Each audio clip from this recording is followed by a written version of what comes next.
Welcome to Word from Woody Woo. Woody Woo here. I'm not even gonna go with the weed news, the marijuana news, the local news. You know what? This is Words from Woody Woo Free Flow Edition. And I'm just gonna go with it. You know what I mean? I'm just gonna go with it. I made a mistake in my last video. John Smith is not passed. John Smith did not pass away.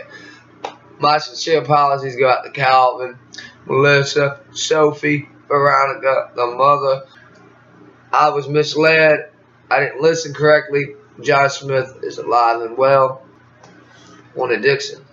I'm going to cover the gist of it in this video. If you guys want more from Woody Woo, Warner Dixon, I'll make another video. Now, before I go too much in here, I want to let it known that the views expressed in this video are only Woody Woo's. They are not the views of my old ladies, my sons, the people I work with, the people who are watching this video, the people who edit the video, none of that. What you hear in this video is how I feel, how I think. You know, I don't want to lose too many friends from this video. I'm very open-minded, so you people, if you guys leave comments and shit and talk to me like I asked you guys to do, might be able to change these views. I'm very open-minded. Very, very open-minded. But anyway, addiction. Now, for those that know me personally, they know that I am a recovering addict. I started smoking cigarettes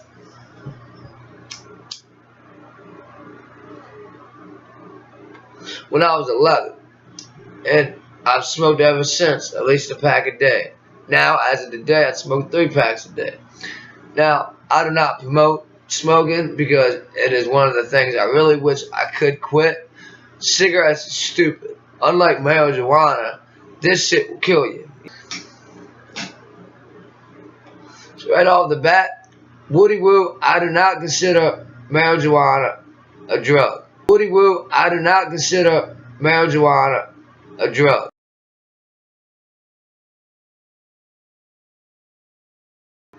So, if I chose to smoke marijuana for health reasons, for like my anxiety, or if I get cancer and I can't eat, if I chose to smoke marijuana, I would not consider that a relapse. I would not consider that a fuck up in my recovery. I've been clean for at least 4 years. While I was locked up, I was really involved in a program called SAP. It was a 12-step program. Now, for those that don't know, 12-step program is like NA, AA, and you know, it basically gives you guidelines to follow to help guide you. You know what I mean? Like step 1 that mostly everybody knows would be that you're powerless over your disease. Basically saying, hey man, I have a problem, I need help, and I can't do it by myself. I enjoy the 12-step process. Some people don't. You know what I mean? Sometimes it's just too much because it does involve having to have a higher power. Now, people hear higher power, they go spiritual and religion with it. Motherfucker, the higher power could be your doorknob. You know what I mean? It's whatever you feel close to, something for you to go to. You know what I mean? My higher power is my mom, who passed away. And now my dad's, they're my higher powers. You know what I mean? When I talk to my higher power, I'm not thinking about God or nothing. You know what I mean? I'm not even necessarily meaning that it's the spirit. I'm just talking as if they was here. Some people choose God. AA uses God. Usually the religion God aspect, those people all in the 12-step programs. I mean, but everybody's different. You know, you might have to go a different route. You said, as long as you change people, places, and things. And I do mean that. If you hang around the same people, you're going to get high. Because that's what them people do. You go to the same places, you go run into them people, you're going to get high. And the things, well, you can't have needles laying around your house. You can't have crack pipes laying around your house. Because you're just going to have an urge to use. Especially, you got to give yourself time to let them urges fade. You know what I mean? I was addicted to He was doing coke and whatnot. So I got addicted to coke, then I got addicted to crack. And then pills, and the pills led to heroin, and heroin I had to stop. So but don't get it wrong, addiction has nothing. It may not even be a drug. You may be addicted to soda. Me myself, I was an addictive person. Growing up, I had to have it my way. I want it right now. And being my mama's boy, being my mama's baby, I got whatever I wanted right then and there. And as an addict, we want it right now when we want it right now. Right then and there. And as an addict, we want it right now when we want it right now. I started my addiction off young. I started with soda if you really want to go back. So don't just think that drugs are the only thing you can be addicted to. Motherfuckers are addicted to sex, gambling. Motherfuckers are addicted to fucking anything you can think of. Look, my definition of addiction is this.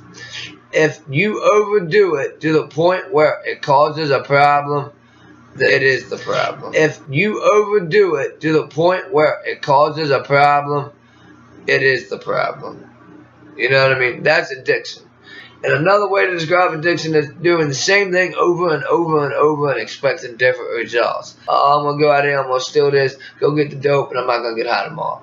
But damn well in the back of your mind, you're going to be sick if you don't have your dope. So you're going to need to do it again tomorrow.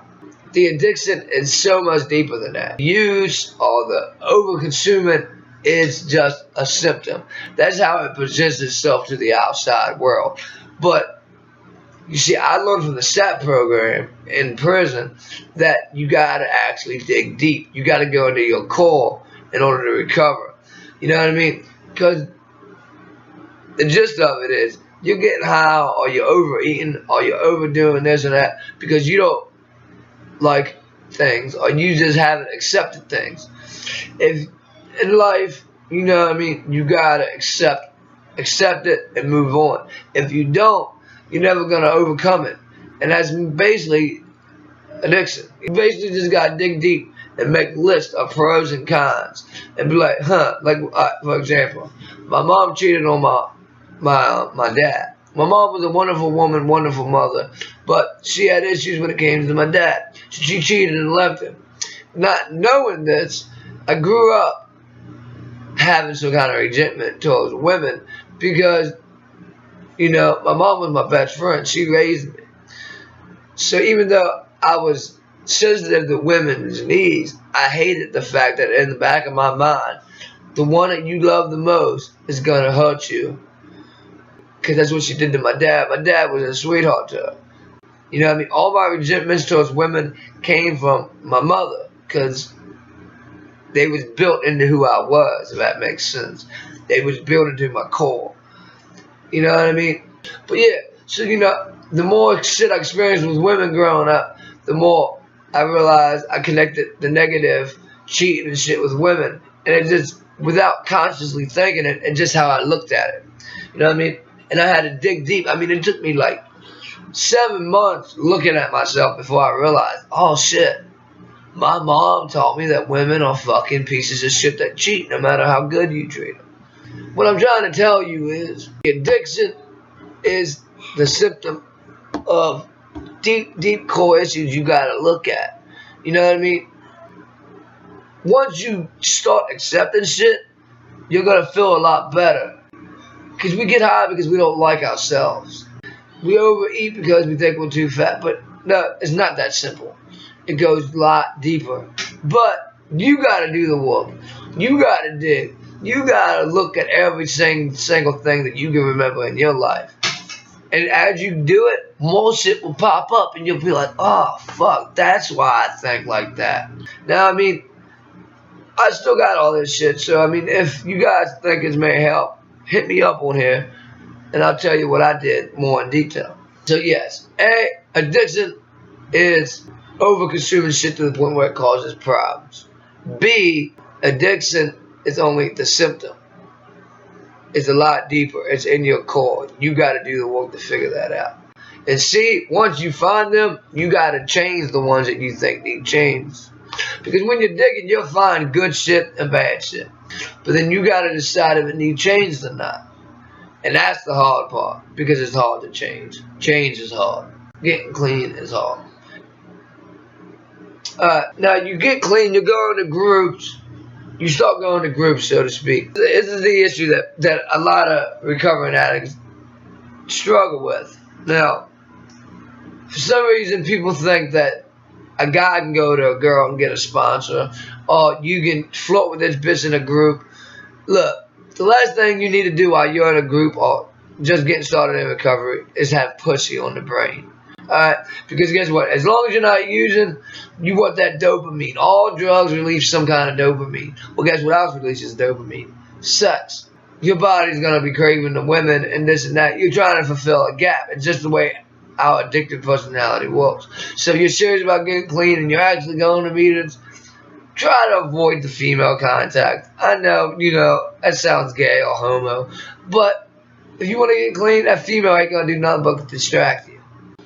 That's why a lot of people that when they get in a relationship and they're partying together, when one of them or both of them get clean, they don't have no connection because the only connection they had was the drugs. You know what I mean? And the people was like, well, what? I can't have a female sponsor? No. You don't want no outside distractions. Think about it. A lot of the times when you're fighting with your old lady, what would you do? You go get high. So you want to avoid stressful situations, and I'm sorry. You don't know what a relationship's going to bring every day, and there's going to be stress. So you want to avoid the female interaction, the male interaction if you're a female. Like I said, it sucks. The recovery process sucks because you got to look at yourself for one. 2, you got to actually change yourself. And 3, it's so much effort and so much time.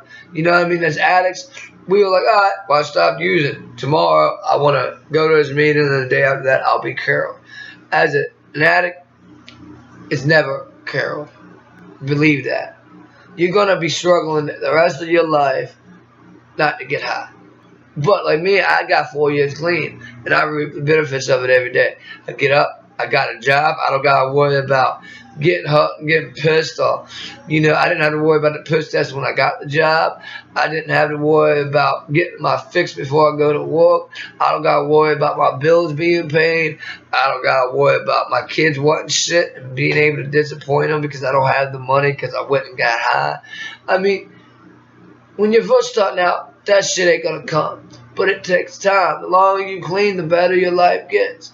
Now, I will say this. I've been clean for 4 years, and I still have no family. My family stopped talking to me because of my drug use. And today, I'm clean, and I'm doing a lot better, and I will show that to them, but they still have it out there. Why? You know what I mean? But you don't need them. You need a support system, yes. But it doesn't need to be family.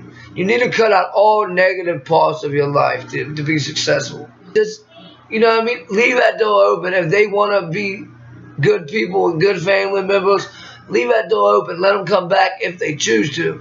But don't fucking make your whole life about making them happy. You got clean for you. You got clean to have a better life. You didn't get clean for them motherfuckers. And if you did, you're just going to relapse because you got to do it for you. So don't expect just because you're clean and you're doing right that every aspect of your life will be better. Because, there's still going to be people hating on you. And you're still going to not be able to have relationships with people. It's just the way it is. Because you need a support system to stay clean. If you don't have people that love you and want you to do good, you can't do it by yourself. We're only a person. One person is not as strong as a group of people. So, in the beginning, I know it's hard to reach out to people. But if you're going to meetings and such, you won't need to. They'll reach out to you. You know what I mean? You might hate that person the first day. But a year down the line, he might be your best friend. She may be your best friend. You just got to keep an open mind with this. Because a closed mind is a high mind. An open mind, you got so much you can gain. Step 1, you got to stop using. Once you stop using, all that junk will start coming out your ears. 4 years, I don't have a family like that, but I got people I call my brothers. I got an old lady, my kids are happy. I got a sponsor, you know what I mean? All that. And like earlier, I said some people do different things. Now, say for some reason or another, you're on methadone, and that's the only thing you're on. You're on methadone for the recovery aspect, but yet every time you go to a meeting, they don't let you talk because you're on methadone. Me, myself, look, it may just be a crutch because you know that methadone won't let you get high. Maybe you're just on it just so you know in the back of your mind that you won't have the temptation because you know it would be a waste. And that's what it takes for you to get clean and to stay clean. Stay on it. If you abuse it, it's just like anything else. It will fuck you up. But if that's all you're doing is the methadone, you're doing it as prescribed, it's the same thing to me as motherfucking high blood pressure medication. Because I've seen people whose whole life was unmanageable, shooting dope every day, and then once they get on methadone, it all stopped and they did good. But they tried to get off, and when they did get off, they ended up relapsing because they just couldn't do it because in the back of their mind, they didn't have the crust telling them, hey, if you do it, it's just going to waste your money. I mean, everybody's different. I mean, some people don't need the methadone. But who are we to hate on somebody that's on it as long as they're doing good? To be honest, you shouldn't be looking at other people anyway. Just worry about yourself. Take it one day at a time and worry about yourself. You know what I mean? One day maybe you'll feel comfortable getting off of it. But don't let nobody else tell you to get off the methadone. You know what I mean? As long as you're not abusing it. Now, I'm not a fool motherfuckers that say, oh, I'm clean, and here the whole time they're on methadone and they're fucking using benzos and shit to up it. I mean, because you're not clean. You know what I mean? Or they're on 200 milligrams of methadone to the point where they're nodding off every day. You're not clean. You're substituting. You're doing it where you're not getting high, it's not causing problems, and you're on a low dose and all that. Who the fuck am I to say you're not clean? Because clean is up here as well. Which brings me to this. When you're addicted, you know what I mean? People think, alright, it's just them getting high. No.